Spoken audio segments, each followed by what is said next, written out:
Hey everyone, welcome back. This week was weirdly structural. At the start of it, I wasn't even thinking about new enemies or anything flashy. I was just deep in that persistence rabbit hole. Stones were the problem. Well, everything else was before, but that's what led into this week.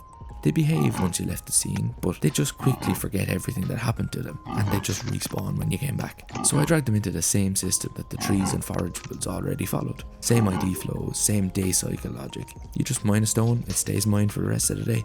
Subsequently, if you kill a boar, it stays dead, and actually spawns a nice little dead sprite as well. And once that was in, I think my brain just went, alright, now what?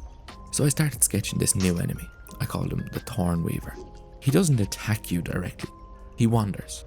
He stops, he plants something, and then keeps moving. At first, it was just a static sprite sliding around, dropping these little placeholder thorn patches every few seconds. They'd scale up with tweens and then wither away. It technically worked and proved the concept, but it looked fake and just looked like dragging and scaling some UI element, and it just didn't work.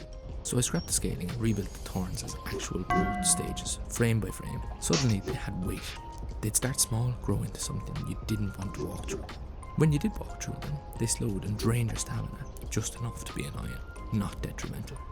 The Thornweaver itself evolved midweek too. I started by borrowing the frames from the player's walk, idle and death sprites. This made it very quick to get the Thornweaver up and running from a more polished perspective. That's just about as much as I could borrow because I had to make its own planting animation. Right now, it's still not completely polished. There's a bug where when he's planting, he will cancel his own animation to start walking again, and to be honest, I haven't had the time to really dig into what's causing it, but that's the plan for early this week. With that said, that's about it for this week. So if you'd like to follow along with this journey, hit subscribe, and I'll see you in the next devlog. Thank you for watching.